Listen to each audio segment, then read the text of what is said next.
She was asleep in row 13. The gentle hum of the engines had rocked her into slumber after a long and exhausting week. Amelia had been traveling back from a business trip, the kind that left her drained, with little energy even to watch a movie on the small screen in front of her.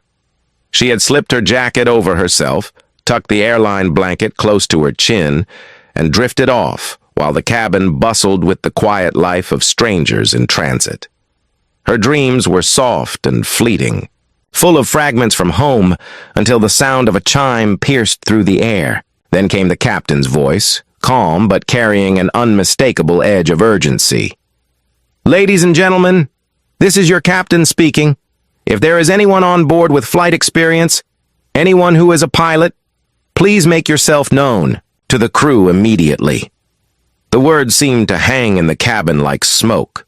Passengers blinked, lifted their heads, exchanged glances with one another. The unease spread quickly. It wasn't a routine announcement. It wasn't the weather. It wasn't turbulence. It wasn't a polite welcome. It was something different, something that made the air feel suddenly heavier. Amelia stirred awake, rubbing her eyes, confused. She had been asleep, warm, unaware of the growing tension around her. A passenger across the aisle whispered to his wife, "Did he just ask for a pilot? On a plane?" Someone behind muttered nervously, "What does that mean? Isn't the captain flying?" The murmurs grew, like ripples moving outward in a pond after a stone is thrown. Amelia blinked, sat up straighter, and for a moment she felt the same question tugging inside her chest. Why would the captain ask that? What could have possibly happened in that cockpit? Her mind, still hazy from sleep, struggled to piece it together. The flight attendant moved quickly down the aisle, her face pale but professional. She repeated the question with urgency. "If anyone has piloting experience, please let us know immediately." People shifted in their seats, looking around as if someone, anyone, might rise. But no one did. Row 13 suddenly felt like the center of the plane, the place where silence pressed down harder. Amelia felt her heart quicken. She had been asleep, but her reality had now been jolted wide awake. Her secret, the part of her life she rarely spoke about anymore, was suddenly being summoned. Because Amelia wasn't just a businesswoman returning home. She had once been a pilot, not commercial, but private. Years ago, before her career had shifted, before the weight of responsibility and family had pulled her in a new direction, she had spent countless hours in the sky. She knew the language of the controls, the discipline of reading instruments, the delicate balance of hand and mind required to guide an aircraft. But that was years ago. She hadn't touched a cockpit in nearly a decade. The flight attendant reached, her row, eyes searching, desperate. Amelia's throat felt dry as if she had swallowed the desert. She wanted to speak, but doubt clawed at her chest. What if she wasn't good enough anymore? What if she froze? What if lives were lost because she wasn't the same pilot she once was? She thought of the 100+ passengers on this flight, families, children, the elderly, and then she thought of herself, her little girl waiting at home, the promise she had made always to come back safely. The cabin grew more restless. A baby started to cry. A man clutched his armrest. Someone whispered a prayer. And Amelia, in row 13, drew in a shaky breath. "I can fly," she said, her voice not loud but strong enough for the attendant to hear. The woman's eyes widened in relief, and within seconds, Amelia was guided up the aisle. Every pair of eyes followed her, strangers silently pinning their hopes on her shoulders. She walked steadily, though her knees trembled beneath her. The cockpit door opened, and she stepped into a world both familiar and foreign. The captain sat slumped in his seat, pale and sweating. He had suffered what looked like a sudden medical episode, and though the first officer was there, he was overwhelmed, hands darting over controls, sweat dripping from his brow. He wasn't incapacitated, but he was panicking, something Amelia recognized immediately. The first officer turned, shock flashing across his face when he saw her. "You're a pilot?" "Private," Amelia admitted quickly. "It's been years, but I know enough to help. Just tell me what you need." There was no time for doubt now. The plane was still in the air, but it needed guidance, and the first officer needed steadiness beside him. Amelia slid into the captain's chair, her hands hovering over controls that had evolved since her last flight. But the fundamentals, the heart of flying, remained the same. She felt the hum of the engines beneath her, the weight of altitude pressing down, the rhythm of the skies that she had once known so intimately.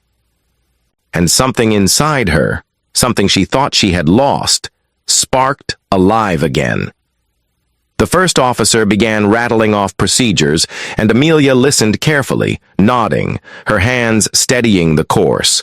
The radio buzzed with air traffic control, guiding them while the unconscious captain was attended to by a nurse among the passengers. But the real storm wasn't outside the plane. It was inside Amelia's chest. Her mind flooded with memories of her training days, of her first solo flight, of the exhilaration of guiding an aircraft through clouds. She remembered why she had left it all behind, the accident that had taken her best friend, another pilot, in a small aircraft years ago. That tragedy had broken her courage, had made her swear she would never step into a cockpit again. Yet here she was. Row 13 had summoned her. And now, lives depended on her willingness to step into the very place she had once fled. The passengers waited in tense silence, unaware of Amelia's private war with fear. But as the minutes stretched on, as the aircraft responded to her touch, as her confidence slowly returned with every control she handled correctly, Amelia began to believe. The first officer gave her a look of gratitude she would never forget. "You've got this," he whispered. "We've got this." The approach to the nearest airport was announced. The descent began. The cabin tilted slightly, and hearts skipped beats across rows of strangers united in fear. Amelia's palms were damp, but her eyes sharpened. She adjusted the flaps, guided the nose, listened to air traffic control as if they were lifelines. The runway stretched ahead, a thin ribbon of salvation. She whispered under her breath, not for anyone to hear, but for herself. "You can do this. You were born to do this." The wheels screeched against the tarmac. A jolt, then a roll, then the slowing rhythm of the plane easing down safely onto solid ground. Gasps erupted, then cheers, then sobs. Strangers embraced. A child clapped. Someone shouted, "Thank you, God!" And Amelia. She closed her eyes as tears streamed silently down her face. The aircraft slowed to a stop. Emergency services rushed forward, but inside the cabin, there, was only one hero everyone looked toward. The woman from row 13. When she finally walked back down the aisle, faces lit with awe, gratitude, and tears followed her. A little girl reached out and touched her hand, whispering, "You saved us." And in that moment, Amelia realized something she had forgotten for years. That courage isn't the absence of fear, but stepping through it when others need you most. That day, in row 13, she had been asleep. But life had awakened her in the most extraordinary way. So whenever life tries to tell you that you're not ready, not strong enough, or not capable anymore, remember Amelia. Remember the woman who thought she had left her calling behind. Only to find that sometimes destiny calls you back when the world needs you most.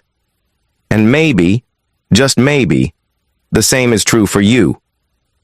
If this story touched your heart, if it reminded you of the courage hidden inside us all, don't forget to like this video, leave a comment sharing your thoughts, and subscribe for more stories that awaken the soul.